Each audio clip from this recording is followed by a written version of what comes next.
Bienvenidos a todos a esta continuación de la jornada de comunicación de la Universidad de las Californias Internacional.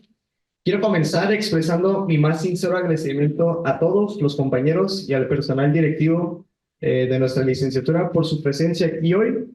Su apoyo y compromiso son fundamentales para el éxito del evento como este y su participación demuestra el valor que le otorgan a nuestra comunidad académica.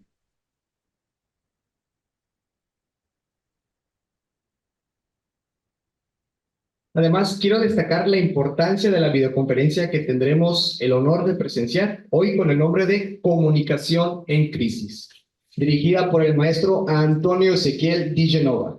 Su experiencia y conocimientos en el campo de la comunicación son invaluables y estamos emocionados de poder emprender de él en este espacio, así que sin más preámbulos, demos inicio a la jornada de comunicación. Quiero pedirle a todos que recibamos con un fuerte aplauso a nuestros directivos y al invitado especial de esta jornada.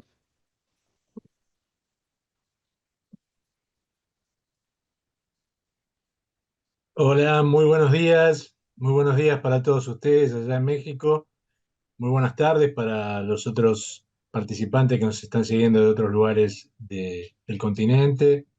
Un placer enorme poder estar compartiendo con ustedes este espacio.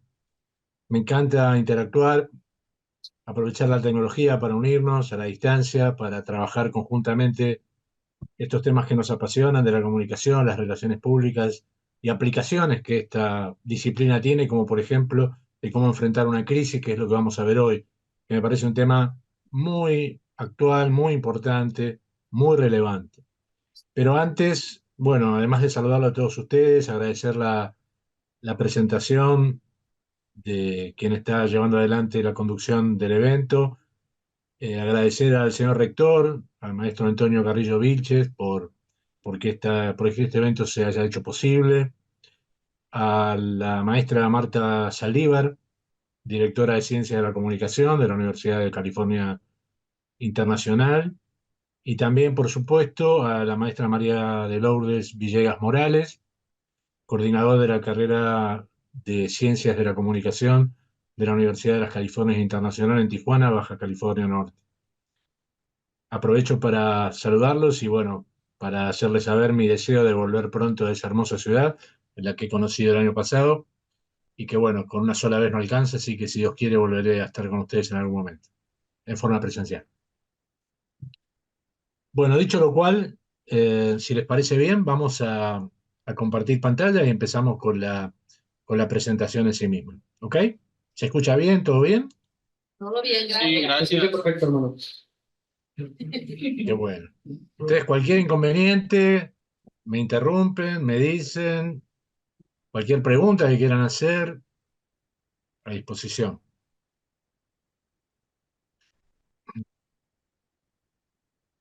Bien, si todo está como corresponde, en este momento están viendo mi presentación, Sí. están viendo perfecto, básicamente quién soy. Lo más relevante es que soy presidente de REDIRP, de la Red Iberoamericana de Profesionales de Relaciones Públicas. Es una entidad muy fuerte en toda Latinoamérica, con presencia en todos los países de la región, desde Canadá hasta Argentina, y también en España. Somos organizadores de varios eventos muy importantes. Uno de ellos es la Cumbre Latinoamericana de Relaciones Públicas y Comunicación Estratégica, que tuvo sus dos primeras versiones en la época de pandemia online, y bueno, y la última ha sido justamente en México, en Monterrey, en las instalaciones de la Universidad Autónoma de Nuevo León. Y esta próxima que viene, ahora el 6 y 7 de junio, que después les voy a comentar sobre el final algunos datos para los que quieran participar, será en la hermosa Costa Rica. Bueno, y lo trabajamos junto con la URACIT, con la Universidad Latinoamericana de Ciencias y Tecnología de Costa Rica, una hermosa universidad también como la de ustedes. Bueno, y además soy profesor universitario, trabajo en algunas universidades, tanto en grado como posgrado, y también trabajo en el mundo de la consultoría. Soy el responsable de ADIC Comunicaciones, de Antonio de Genova Group, que somos un conjunto de profesionales que hace los trabajos clásicos de relaciones públicas, pero que fundamentalmente nos enfocamos en lo que es comunicación digital y marketing digital. Así que bueno, ahí están algunos de mis libros escritos. El último de fines del año pasado, Gestión Estratégica de Comunicación Institucional, en el que abordo tema crisis. Y por otro lado, comentarles que los que se pongan en contacto con nosotros, conmigo, con José Luis Huerta Delgado, que es quien organizó y coordinó todo este proceso, y es uno de ustedes, allá de Tampico, en México, vamos a lanzar, o voy a lanzar, un ebook gratuito sobre crisis. ¿M? Así que muchas de las cosas que vamos a ver hoy acá, los que accedan a ese libro gratuito van a poder ampliar, por supuesto. Bien, dicho lo cual, vamos a avanzar ya en la presentación en sí misma. Y me gusta arrancar las presentaciones con reflexiones. Hay mucho que pensar, por supuesto, que reflexionar, pero más allá de todo, hay un tema que es recurrente, que es que más allá de cómo se defina una crisis, cuándo estamos o no en crisis, porque también hay cierta eh, discrepancia respecto de cuándo una situación alcanzó ese estatus de crisis o cuándo no, pero en definitiva, más allá de esos parámetros que se pueden establecer, evidentemente una crisis irrumpe cuando cambian los parámetros de la normalidad, cuando de alguna manera las circunstancias externas o internas han cambiado el escenario en el que nos manejamos. Entonces eso obliga a un replanteo de situación y de afrontar esa crisis con los recursos disponibles y de la mejor manera posible. Siempre con la esperanza de, por lo menos, atemperar los efectos negativos que toda crisis propone y, por qué no, eventualmente también reforzarnos como sistema, hacernos más resilientes para el futuro cuando las nuevas crisis aparezcan, porque las crisis son recurrentes. De un tipo o de otra siempre van a aparecer, siempre están latentes, porque los sistemas son dinámicos, porque las variables crujen y porque aparecen e irrumpen nuevos escenarios que obligan a pensar y repensar la posición de nuestra organización, nuestra empresa o institución o gobierno. Pero más allá de todo esto que les acabo de decir, toda crisis es, en definitiva, una crisis de confianza. La confianza, como ustedes saben, es el valor fundamental con el que trabajamos en relaciones públicas. La confianza tiene que ver con esa capacidad que las personas depositamos en las demás a sabiendas de que van a hacer las cosas que corresponden. Por ejemplo, si ustedes en este momento, a pesar del corto conocimiento que tienen sobre mi persona y a partir de escucharme estas primeras palabras, empiezan a predisponerse a escuchar y entienden que puede llegar a ser una buena charla, es porque ya hay lo que se llama un umbral de confianza. Ese umbral de confianza no es suficiente, pero es necesario para poder empezar a desarrollar una conversación. ¿Y por qué es necesario este umbral de confianza? ¿Y por qué es tan importante esta presentación que estoy haciendo, este primer contacto, la imagen que yo pueda darles en este primer momento? Porque es único, es irreemplazable y es el momento en que yo puedo captar su atención o no. ¿Ok? Entonces, evidentemente, ese umbral de confianza me va a permitir a mí ir trabajando para ir increyendo la confianza en ustedes respecto a lo que yo les comente, eventualmente tomar nota o registrar lo que estoy diciendo, profundizarlo, en definitiva pasar un buen momento e interactuar al final de la charla. Entonces, ese umbral de confianza hay que ganárselo, probablemente ya esté dado, pero en lo sucesivo va a haber que tener una continuidad. O sea, lo bueno que se puede haber hecho al inicio, hay que sostenerlo a lo largo del tiempo como para consolidar esa confianza. Entonces, esa confianza no es más que la creencia de que, en este caso, Antonio Di Génova puede ofrecerles una charla respecto de crisis lo suficientemente sustanciosa como para valer la pena el tiempo que me están dedicando, sea presencialmente o sea online, ¿correcto? Bueno, este valor confianza está en crisis por muchas razones, fundamentalmente porque nos han mentido mucho. Por ejemplo, volviendo al caso de una conferencia, muchas veces hemos escuchado conferencias que no están a la altura. Por lo tanto, a veces las cosas empiezan muy bien, pero no terminan tan bien, o tenemos una expectativa que no se que no se cumple. Y esto obviamente genera una decepción. Muchas veces nos ha pasado y tenemos que tratar de evitar esto. Y esa decepción permanente, en este caso con una conferencia, se puede extender a donde ustedes quieran. Gobiernos ni que hablar, los gobiernos no tienen confianza de la gente no confía en los gobiernos, en términos generales. Incluso después de muy pocos meses de gestión de un gobierno, enseguida decae la creencia o la confianza de que ese gobierno va a poder hacer un cambio que la sociedad demanda. Y esto es un problema que no se da solo en la Argentina, se da en todo el mundo. Los periodos de paciencia que las sociedades tienen respecto de la gestión de los gobiernos son cada vez más exiguos. Entonces, también esta desconfianza se puede ver en otros ámbitos. Desconfiamos de la publicidad. A la publicidad le creemos muy poco. Eh, ¿Por qué? Porque, bueno, históricamente nos ha presentado cosas que después no eran exactamente como las presentaba. Y esto también da oportunidades a las relaciones públicas para tratar de compensar esa falta de objetividad que la publicidad tiene. La publicidad es muy subjetiva, solo habla de los beneficios, solo te muestra la mejor cara, pero la peor cara la encontrás vos cuando usás el producto o el servicio. Y es ahí donde aparece la insatisfacción. Por lo tanto, cuando aparece la insatisfacción, aparecen relaciones públicas para tratar de remediar esa situación con el cliente, ¿cierto? ¿Vamos bien? ¿Se escuchan bien? Muy rápido. No, sí se A escucha. ver, algún gesto ahí de los que están presentes. Todo ¿Algún bien. pulgar para arriba? Ah, muy bien. Bravo, bravo. Me encanta que interactúen. Es absolutamente necesario en mi modelo de conversación. Bueno, genial. Me encanta. Y veo después ahí también los que están online, si quieren hacerme alguna manita, algún gestito de que está todo ok, me deja mucho más tranquilo también. Bueno, gracias, Eugenio. Bien. Se entiende, ¿no? El problema de la confianza. Muchas veces nos hemos valido de promesas que no se cumplieron. Y por lo tanto ya estamos curados de espanto y hasta que nos demuestran algo no confiamos. Entonces, en términos del derecho, se invierte la carga de la prueba. Ustedes saben que en el derecho toda persona es inocente hasta que se demuestra lo contrario, excepto en el ámbito del penal, pero en el ámbito civil y comercial todas personas es inocente hasta que se demuestre lo contrario. Bueno, acá se invierte la carga de la prueba. Quiero decir, yo y cualquier otro que enfrente a un público va a ser sospechado hasta que demuestre que vale la pena confiar en su palabra. Esto es una circunstancia que hay que remontar y hay que relajarse y aceptarlo. Ponerse nervioso, renegar de esto no sirve para nada. Es algo que sucede. Entonces tenemos que enfrentar y concentrarnos en lo que tenemos que hacer. Bien, esto es lo que les decía recién, ¿no es cierto? De eso se trata.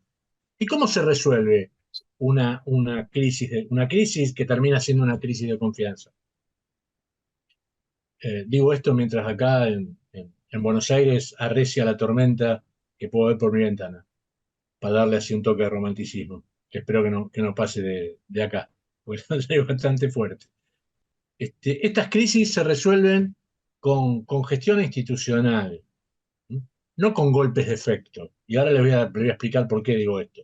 Las crisis se resuelven con intensidad, con gestión intensa, pensada, inteligente, en equipo, con inteligencia emocional y compartida. Se necesita también comunicación, pero esa comunicación debe ser de calidad. No cualquier comunicación es adecuada para enfrentar una crisis.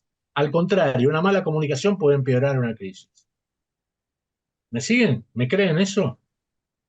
Pues es absolutamente así. Una situación puede ser muy crítica, pero vos comunicás indebidamente y podés agudizar esa crisis. Sin ninguna duda. Y les voy a dar un ejemplo de la vida cotidiana de la Argentina para que ustedes lo van a comprender porque hay muchos matices que son de orden internacional. ¿Está bien hasta acá? Y les voy a dar un ejemplo de mala praxis de la comunicación en función de esto que les vengo diciendo. ¿Alguno reconoce esta imagen? ¿Les resulta conocida en realidad esta imagen? A ver. A ver en el auditorio, que es los que más veo. ¿Sí? A ver, ¿qué les recuerda? ¿Parecen los presos, no? Alineados como los tiene Bukele en El Salvador, ¿sí o no? Sí, sí. Sí. Ustedes saben que esta política de seguridad y de enfrentamiento a las maras que asolaban a la población en El Salvador es un fenómeno internacional que se estudia internacionalmente. Y tiene un nivel de aceptación el presidente Bukele altísimo y ha ganado holgadamente las elecciones, aún eh, siendo el principal problema de los salvadoreños el tema de la economía, siendo su economía desastrosa, aún así los niveles de popularidad son altísimos. ¿Por qué? Porque ha logrado, de alguna manera, con su política, en un país pequeño, no es la Argentina, no es México, ha logrado encauzar el tema y dar la sensación de seguridad y generación de confianza en la gente. ¿Correcto? Fíjense qué interesante. A partir de una acción concreta y comunicada de una manera que podría decirse efectiva, pero sobre hechos, basada sobre hechos primarios, por ejemplo, construcción de una cárcel muy importante, acciones, conseguir recursos legales para poder operar, una cantidad de elementos finalmente desembocaron en esta figura que se repite en este caso en la Argentina. Esta es una cárcel de máxima seguridad en la provincia de Santa Fe, que es una provincia importante de la Argentina. ¿Correcto? Fíjense que estos muchachos, estos delincuentes, estos reos, eh, han sido despojados de sus ropas y se han puesto en una posición para simular eh, el efecto Bukele. ¿Esto quién lo armó? Esto lo armó un comunicador. Esto lo armó un comunicador del área de marketing de gestión de los gobiernos, del gobierno de Santa Fe. Evidentemente, logró persuadir al gobernador de Santa Fe, Puyaro, un joven gobernador recientemente elegido, y seguramente, a pesar de ser una persona inteligente, se dejó persuadir de que esto podía ser importante o interesante, de que esto iba a dar un mensaje. Esto se llama metamensaje. La comunicación tiene un nivel directo que se llama comunicacional y un nivel indirecto que se llama metacomunicacional. Una foto de estos comunica que hay una cárcel controlada, que no hay desmanes, y Meta comunica al resto de los maleantes que cuidado porque vamos por ustedes. Y esto no es que lo digo yo, lo dice la misma prensa santafesina de nuestra provincia. Al estilo Bukele, si no lo entienden, cada vez la van a pasar peor. O sea, esto sirvió para amenazar a los delincuentes. Delincuentes en Rosario que son narcotraficantes peligrosos en tres bandas fundamentalmente, la zona norte, oeste y sur, que siempre se pelean entre sí, como todas las bandas de narcotraficantes, y generan cantidad de muertes al año, cerca de 300 entre balaceras entre ellos. Pero en este caso, y gracias a esta acción, se unieron, pero no para hacer el bien, se unieron para hacer el mal. Esto, en lugar de tener un efecto positivo en la sociedad, que quizás lo puede haber tenido, tuvo un efecto negativo en los maleantes y demostró que en realidad la situación no estaba desarrollada para permitir esta foto. Esta foto no es el resultante de una acción, sino que es una puesta en escena. ¿Se entiende lo que le digo? ¿Ven cómo la comunicación puede empeorar la situación? Usted me dice, Antonio, no sea exagerado. ¿Cómo se puede empeorar la situación en Rosario? Si muere gente todos los días, hay inseguridad. El otro día no hubo clases, no hubo colectivos, no hubo taxis porque se sienten amenazados. Bueno, sí se puede, claro que se puede empeorar. Y acá tienen señales de noticias, cómo esta acción generó un rebote en los delincuentes y empezaron a amedrentar y asolar a la sociedad, matando personas inocentes. Al voleo. Acá tienen un taxista,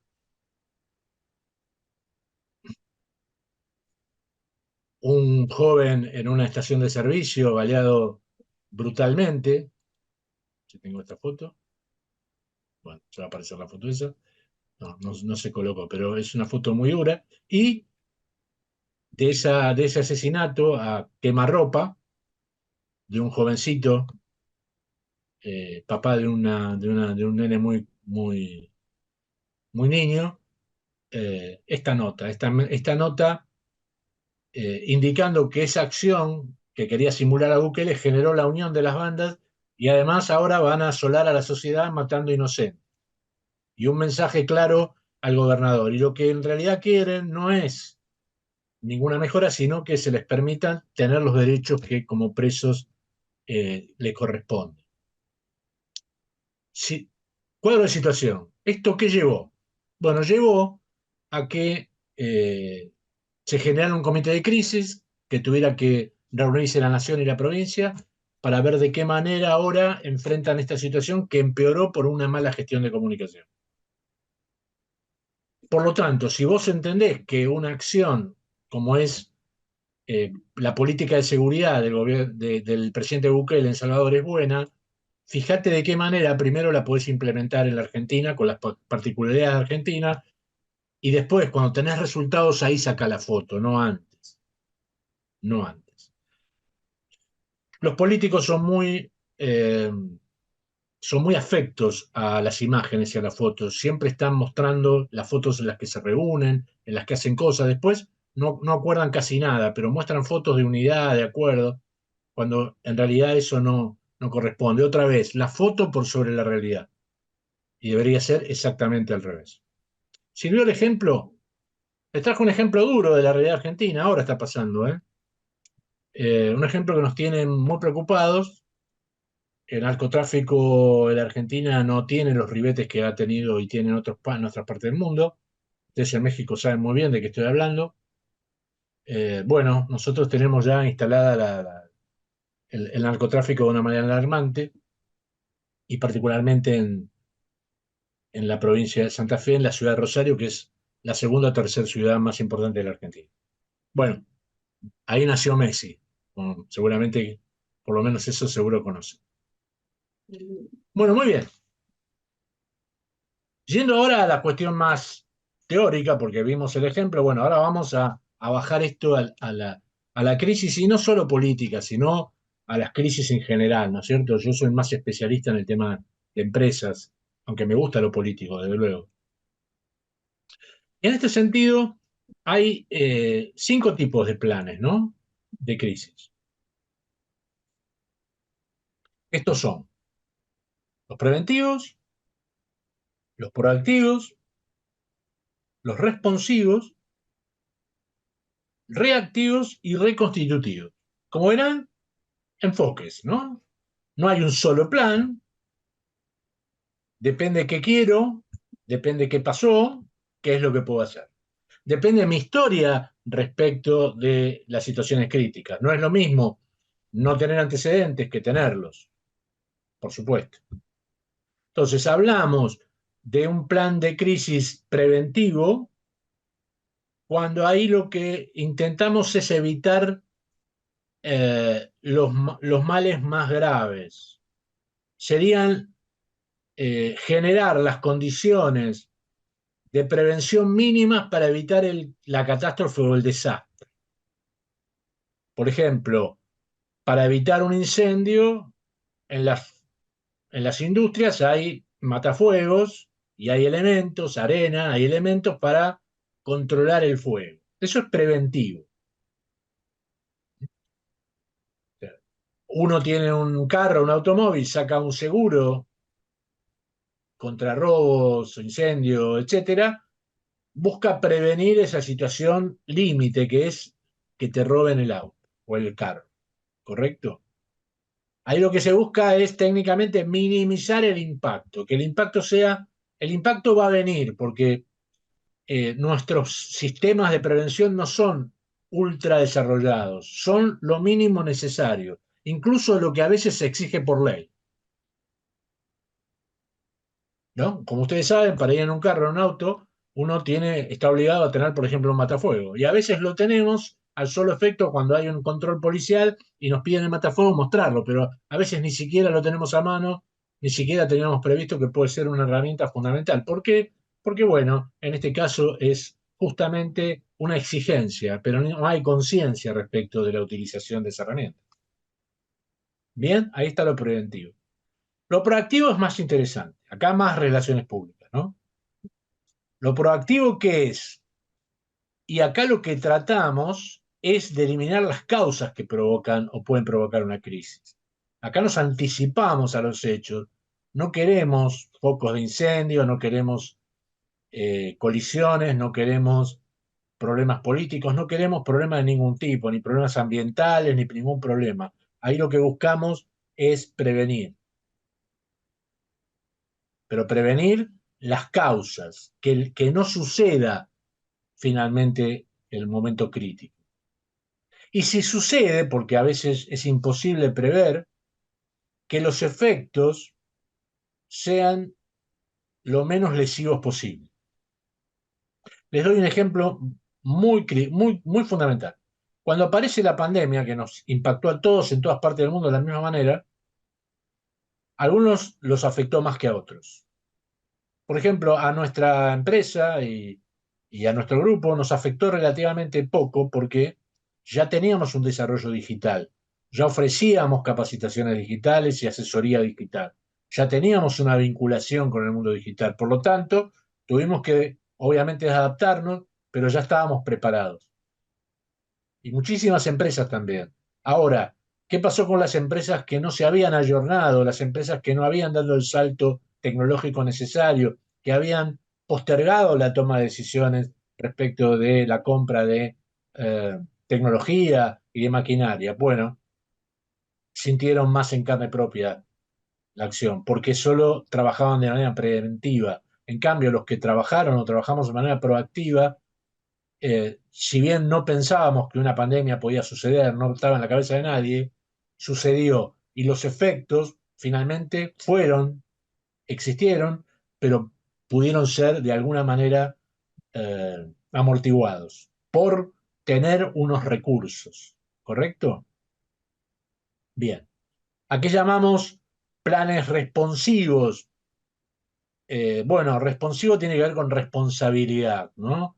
Tiene que ver con las cosas ya sucedieron, de una u otra manera hay consecuencias que la crisis produjo, por lo tanto acá lo que se requiere es una actitud responsable de la empresa, es decir, de qué manera voy a cubrir o atender las consecuencias de esa crisis. Esto es sumamente importante, porque si a la crisis le agregamos irresponsabilidad, pues el combo es fatal. El combo es fatal. Los planes reactivos eh, son aquellos planes que se implementan, a diferencia de los proactivos, fundamentalmente, cuando ya se produjo el daño y con los elementos preventivos no fue suficiente para contrarrestarlo, entonces se conforma un comité de crisis, ejemplo Santa Fe, la provincia de Santa Fe, plan reactivo.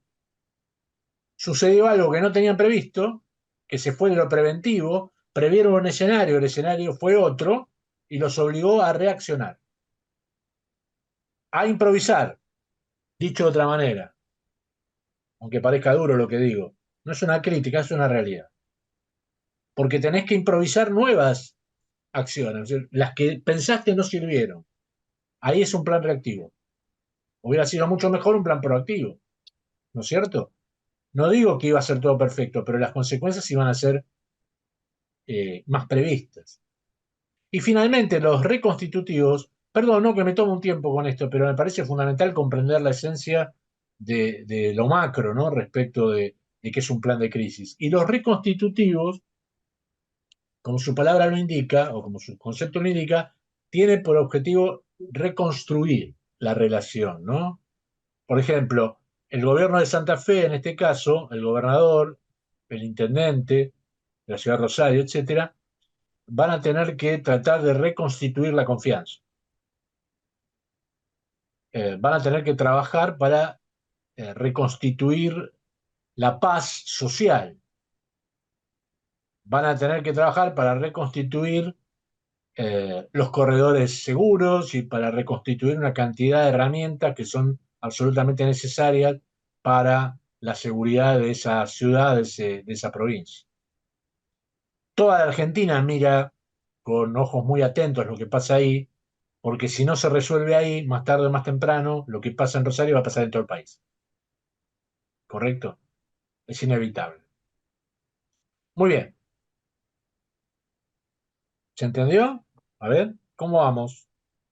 A ver ahí el grupo de... ¿Algún gesto? ¿Cómo vamos? ¿Pulgar arriba o no? Bien, hay menos pulgares arriba. A ver otra vez. No, no. Ah, levanta, levanta, levanta. Bien, bien, bien. Bueno, ¿qué es un plan de gestión de crisis?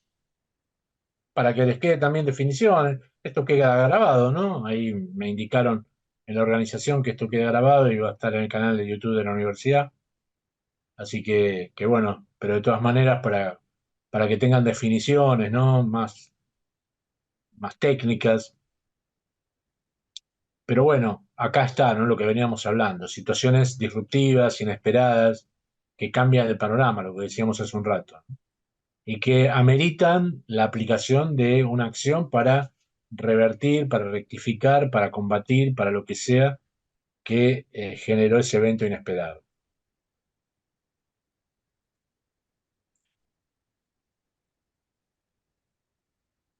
Ahora bien, un plan de gestión institucional de crisis tiene múltiples beneficios. Por un lado, si se trata del ámbito empresarial, eh, significa para mantener o tener una buena reputación, una buena consideración, una buena imagen con los clientes, con los competidores, con todos los stakeholders con los que se vincula esa empresa, esa institución, ¿cierto? Eh, Evidentemente, los planes de crisis y la gestión de crisis, las preventivas, las proactivas, también llevan a tomar contacto con clientes, con el mercado, con líderes, con organizaciones gubernamentales, para mostrar la naturaleza de nuestro plan por si fuera necesario en algún momento su implementación. Por lo tanto, es muy interesante que nuestros clientes, por ejemplo, o nuestros proveedores o distribuidores o lo que fuera, sepan que estamos trabajando en ese campo. Eso ayuda a nuestra reputación. Más allá de lo que hagamos una vez que se desata la crisis, que también puede ayudar de alguna manera, si lo hacemos de manera inteligente y responsable y seria, a mantener la reputación que nos supimos ganar. ¿Para qué sirve además fundamentalmente la proactiva? Para mejorar la seguridad, la salud, el bienestar, obviamente. Hay más seguridad, hay más bienestar. Estos son conceptos claves, ¿no? Lo que las organizaciones pierden, los recursos que dilapidan por accidentes, por enfermedades, por disconformidad, por rotación del personal, etcétera, son enormes cantidades de dinero que si hicieran las cosas bien no se perderían y se podrían aplicar a mejoras tecnológicas, a mejoras en los salarios, etcétera.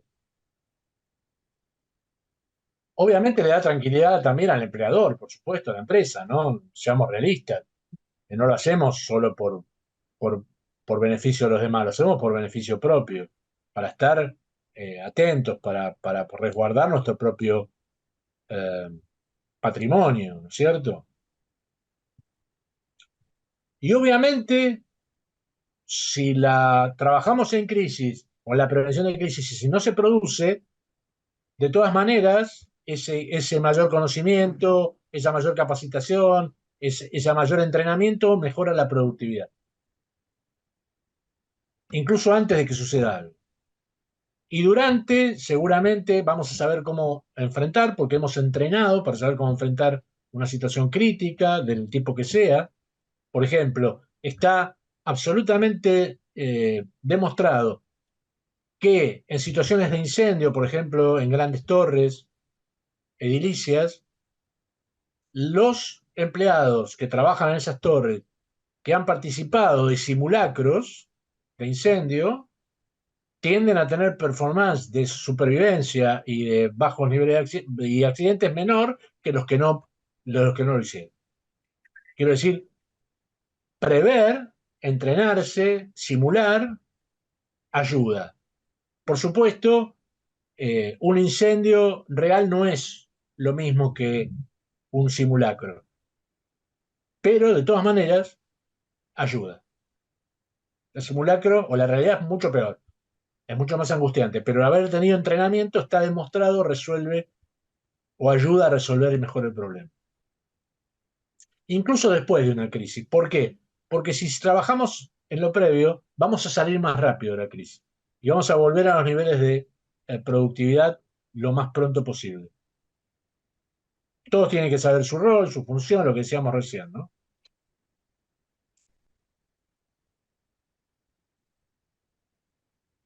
Ahora vamos a otra cosa también importante o interesante, y tiene que ver con eh, 6 cortos pasos. Voy a ser muy sintético, no se preocupen, para crear un plan de gestión de crisis. Bueno, en principio, cuando estoy trabajando en la prevención de un plan, lo primero es identificar todos los focos posibles, ¿no? De crisis, internas, externas, todos los posibles. No siempre es posible determinar todo. Ahora bien, obviamente también depende del tipo de categoría de crisis, ¿no? La crisis del COVID fue una crisis sanitaria, tuvo que ver con la salud. Eh, los países en Sudamérica, fundamentalmente, y en Latinoamérica en general, no estábamos bien preparados desde el punto de vista sanitario. La instalación sanitaria, hospitales, clínicas, preparación de los médicos, no había una gran preparación. De hecho, nos costó mucho como continente conseguir tener nuestras propias vacunas. En fin, nuestro subdesarrollo se nota más en estos momentos de crisis, ¿cierto? Bueno, eh, pero puede ser una crisis financiera tremendo, ¿no? Hay un problema financiero y no se puede sostener el negocio y ahí eh, la cuestión es fundamental de conseguir los avales necesarios para poder desarrollarse, para poder crecer, para poder sostenerse, ¿no? Yo hoy estaba escuchando ayer al gobernador de la provincia de Córdoba, alguien muy interesante que para mí tiene muchas chances de llegar a ser presidente en algún momento de la Argentina. Él decía, bueno, los tarifazos que están recibiendo los cordobeses en el pago de sus servicios es tan alto que nos obliga a ayudarlos con el Banco de Córdoba con créditos blandos para pagar en 3 o 4 meses para que puedan hacer frente a esta situación, fundamentalmente las pymes, las pequeñas y medianas empresas que no tenían previsto semejante aumento y por lo menos ayudarlos hasta que se puedan acomodar, ¿no? Ahí no hubo previsión, se sabía que iban a aumentar, pero el aumento fue peor de lo que se pensaba y esto obligó a que el gobierno saliera en apoyo a esa crisis que es financiera. Esto significa que no va a quebrar la empresa, que le venga mucho costo de servicios como la luz, el agua, etcétera, no significa que van a desaparecer, pero les produce un cambio, un clic, un shock financiero, sea en el corto plazo. Puede ser una crisis de personal, por ejemplo, hay un empleado infiel, algo que se ventila, un conflicto, una conducta inapropiada o ilegal. Fíjense los casos de violencia de género, de relaciones impropias. Hay cuantos ejemplos en la vida sobre esto, en la vida real. La crisis puede ser organizacional, o sea, global, ¿verdad? Eh, cuando la crisis es organizacional, evidentemente hay fallas funcionales en varias áreas. Es la organización en sí misma la que está en crisis. Hay enfrentamientos entre las partes incluso. Cuando áreas como producción y administración y marketing no tienen sintonía, estamos hablando de una crisis organizacional, porque la empresa necesita eh, sincronía para funcionar. La necesita, la requiere. La crisis puede ser tecnológica, lo que hablábamos antes, ¿no? Vino la pandemia, ¿tenías o no tenías previsión tecnológica? No tenías, te afectó peor. Tenías, te afectó de menor manera.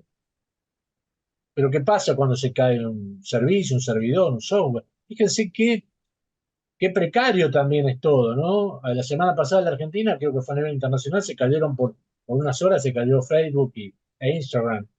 Y eso generó un desconcierto, ¿no? Una angustia. Estamos tan a la merced de la tecnología que prácticamente nos inutiliza toda vez que pasa algo y no sabemos exactamente qué es, ¿no? Bueno, está claro entonces, puede ser tecnológica,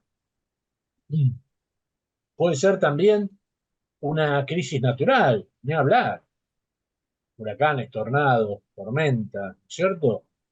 Vaya que esto provoca daños y genera angustias. En este momento mismo, que yo les decía, está, está lloviendo copiosamente en la ciudad de Buenos Aires, en la zona del conurbano bonaerense, de la ciudad de Buenos Aires, donde están los sectores a veces más humildes, eh, hay una anegación fundamental, hay calles inundadas, hay personas que la están pasando mal, el agua le entró a las casas, la pérdida que eso significa, eh, la angustia que significa que el agua te ingrese a tu hogar y todas esas cosas son crisis, en este caso naturales. El agua que cae de manera desmedida y genera una crisis. Bueno, la sanitaria que habíamos recién, ¿no? Hace un rato.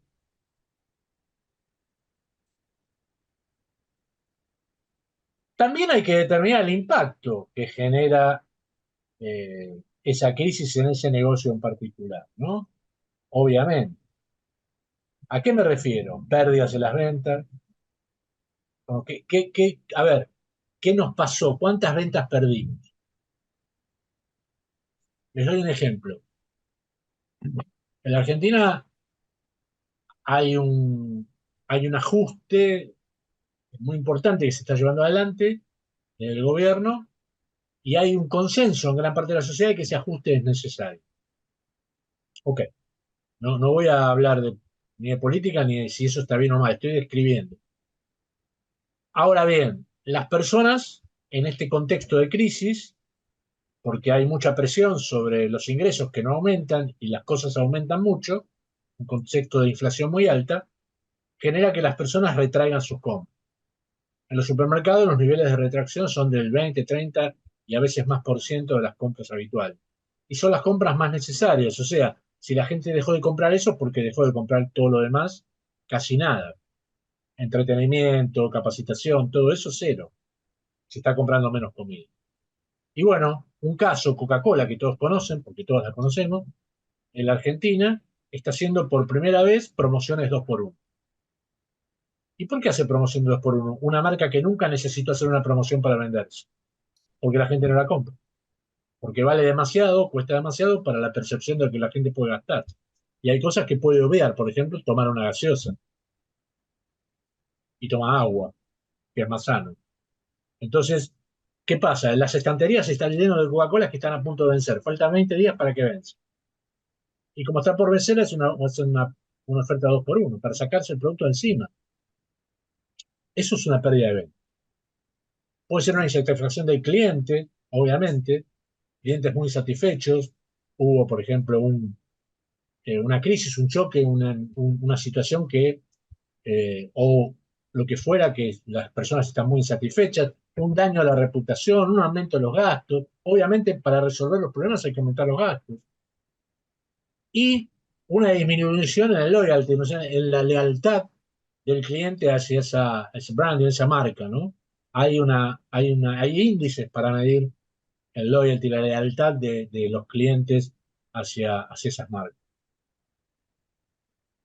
Entonces, eh, algo como decíamos, puede ser que termine en una situación de amenaza o incluso en una situación de catástrofe. Por ejemplo, en Argentina, referido a la situación de la inseguridad en Rosario, estamos en una situación de amenaza, no de catástrofe. Quiere decir, hay tiempo, pero no es infinito el tiempo. Hay tiempo, pero no es infinito. Bueno, por otro lado hay que considerar las acciones. Esto es muy importante, es uno de los puntos clave de este programa. ¿Qué cosas tengo que hacer para salir de la crisis, ¿no? Y acá, de todas las cosas posibles, yo les traje un modelo para resolver esta situación.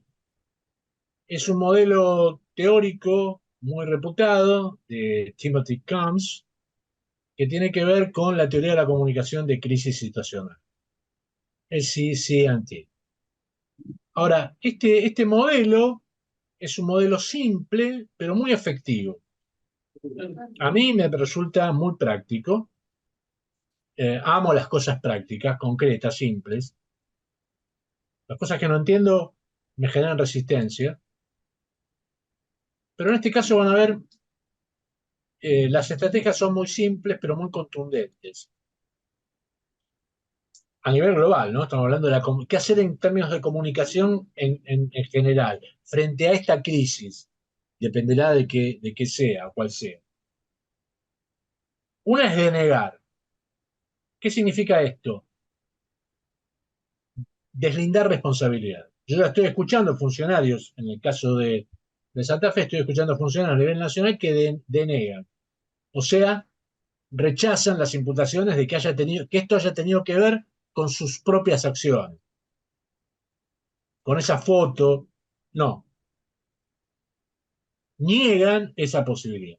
Negar es una posibilidad, es una manera. Por supuesto, se necesita tener, en el caso político, mucho apoyo político. Un gobierno como el actual, que recién empieza, todavía tiene apoyo político. Ahora, un gobierno, si esto hubiera pasado en un gobierno como el que salió en la Argentina con poco apoyo político, denegar se hace muy difícil.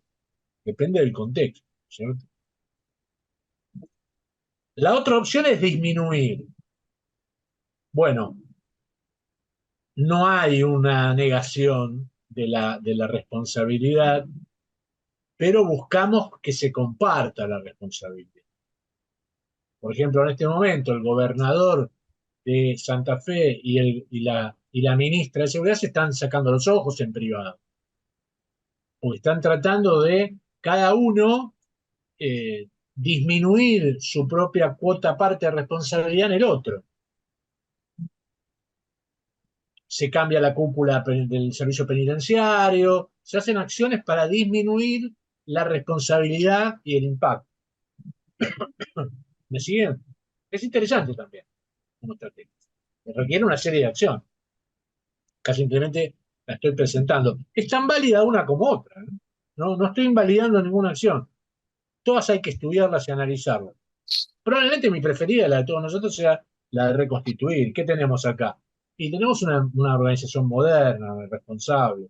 La crisis sucedió, hay una cuota parte de responsabilidad, se verá quién tuvo más o menos responsabilidad, eso se analizará, pero hay una actitud de responsabilidad y de reconstitución del vínculo. Decir, bueno, esto pasó, a ver qué podemos hacer. ¿Cómo recomponemos la relación? ¿Cómo, de alguna manera, compensamos lo que haya que compensar, reestructuramos lo que hay que reestructurar, comunicamos lo que hay que comunicar para poner a resguardo nuestra organización y fundamentalmente reconstruir el vínculo? Cuando digo reconstruir, es reconstruir el vínculo con los públicos, sean internos, externos o ambos.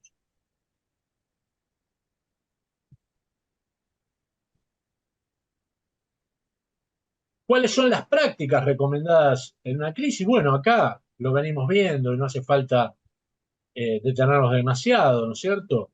Pero darle información a las personas es fundamental. ¿Qué es lo que hay que hacer? Retirar el producto si es una crisis de una contaminación o algo por el estilo del producto. Mostrar empatía compasiva frente a las víctimas. A veces los funcionarios o los directivos hablan de las víctimas como si fueran números o como si fueran entes que no son humanos. No, por Dios. Estás hablando de personas damnificadas, que incluso familias que pudieron haber perdido a sus seres queridos. Se necesita estar compungido, una una conducta absolutamente sensible, empática, consustanciada con el problema. No se puede uno reír, aunque esté nervioso, no se puede sonreír tan siquiera. ¿Cuál es el motivo para sonreír si han muerto personas?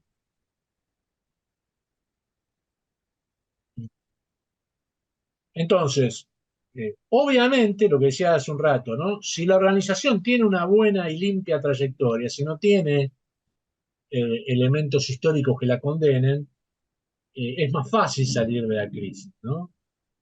Lo que llamamos los factores de intensificación. Más crisis tuviste, más difícil va a ser salir. Ahora, si no tuviste una trayectoria muy negativa, con las dos primeras acciones, o sea, brindando información, retirando el producto y mostrándote compasivo y con las víctimas y buscando acciones correctivas fundamentalmente, compensaciones, te dejaron sin servicio eléctrico, darte un bono, compensar, un descuento, todo eso es válido. Con eso es suficiente, si no tuviste graves crisis anteriores. Obviamente, si hay algún factor que se intensifica, que se hace más importante, aún teniendo una trayectoria de crisis relativamente bajo, hay que ofrecer excusas, justificaciones y las compensaciones tienen que ser contundentes, como para temperar el efecto del impacto negativo. Obviamente, compensar en cualquier momento, las víctimas a veces sufren daños mucho después, fundamentalmente psicológicos. Cada vez son más atendidos los daños psicológicos en las víctimas y las personas lo reconocen o lo sufren bastante tiempo después. Fíjese el caso de lo que pasa con abusos eh, o violaciones o cosas por el estilo. A veces las víctimas reclaman años después. Y algunas personas dicen, pero eso pasó hace muchos años. ¿Y cuál es el problema? El problema es que ahora hizo eclosión, apareció ahora. Ahora están las causas, las consecuencias aparecieron ahora. Y hay que atenderlas. Y bueno, la posición posible de negar responsabilidades, obviamente, ante ataques que sean rumores, ¿no? O cuando nosotros determinamos que solamente es una acción deliberada de la competencia o de alguien malintencionado para generarnos un daño. Ahí, obviamente, hay que ser muy contundente y rechazar, ahí la denegación es lo aconsejable, ¿no? Lo que habíamos antes. Denegar es fundamental, porque acá no hay responsabilidad, hay rumores, tengo que concentrarme en resolver eso. Bueno, esto ya lo fuimos viendo, no hace falta desarrollarlo mucho más, ya hemos visto eh, los planes y primero la prevención, la investigación, ver cuáles son los tipos de conflictos posibles, ¿no es cierto? Por otro lado, entrenar, el entrenamiento, lo veíamos hace un rato, las personas que trabajan en simulaciones eh, tienen menos posibilidades de sufrir consecuencias cuando el fenómeno sucede. Eso es muy importante, ¿no? Entrenar, etcétera. Y revisar los planes. Esto no se hace una vez y se deja ahí guardado hasta que pase algo, porque las condiciones van cambiando, eh, entonces hay que revisar permanentemente o cada cierto tiempo, de manera regular, los planes que tenemos y si es necesario hacer alguna actualización, pues se hará como corresponde. Así que bueno, como para ir cerrando y a modo de conclusión, podemos decir que en los momentos de crisis, muchos de los cuales hemos indicado, solo la imaginación es más importante que el conocimiento. ¿Qué quiero decir con esto? Que siempre hay planes alternativos, hay pensamientos laterales, hay maneras de salirse de la caja, hay maneras de pensar soluciones más creativas. Todo eso es absolutamente necesario.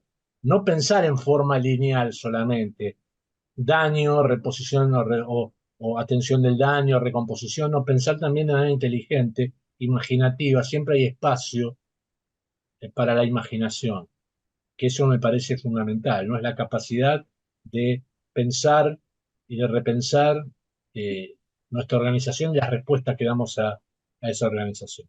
Y esto que acabo de decir, obviamente no lo dije yo, ¿no? Que no tendría mucha importancia, sino que lo dijo Albert Einstein, que algo sabía de varias cosas, eh, y es el que nos trajo esta frase que me parece absolutamente genial, siendo una persona que proviene del campo de la comunicación creativa, me pareció que era un mensaje fabuloso. Y ahora fuera del libreto, pero yo sé que muchos ya están informados y tienen algún interés en acompañarnos en lo que les presentaba al comienzo de la charla, que es nuestra próxima cumbre, la cumbre latinoamericana de Relaciones Públicas y Comunicación Estratégica, en el que vamos a trabajar el impacto, la comunicación, cómo impacta la comunicación en la sostenibilidad, ¿no? Un concepto clave en el cuidado del medio ambiente, de los recursos naturales, de los no renovables, muy importante. Bueno, esto va a ser el 6 y 7 de junio, ojalá nos puedan acompañar muchos de ustedes, sean contingentes que puedan viajar a Costa Rica, un país que si no lo conocen se los recomiendo, un país, el mayor índice democrático de la América Latina lo tiene Costa Rica, gente muy cálida, muy amable, muy preparada, un país relativamente seguro, así que muy aconsejable. Y si no, bueno, nos acompañarán por video streaming, que lo vamos a transmitir a toda Latinoamérica. Nuestro coordinador de Redir internacional, además es mexicano y es el que, como les decía, hizo posible todo esto y diseñó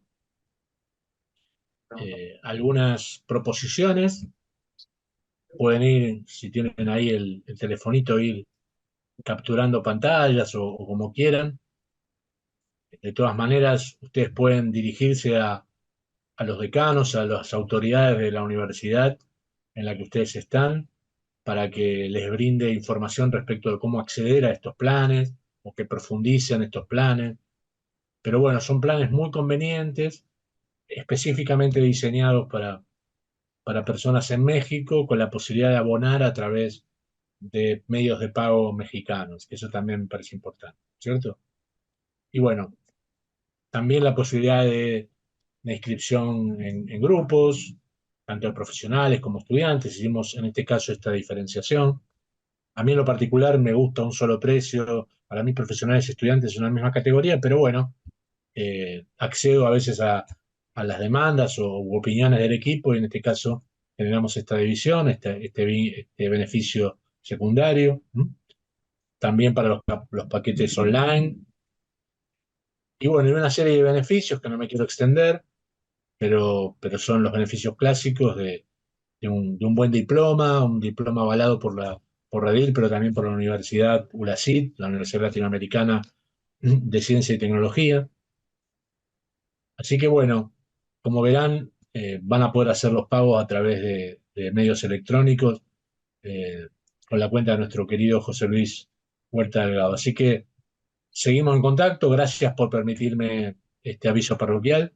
Ojalá nos puedan acompañar y independientemente de eso, gracias por su atención ahora. Han sido un público realmente muy amable y a disposición para ustedes, para lo que quieran ahora y después. Muchas gracias.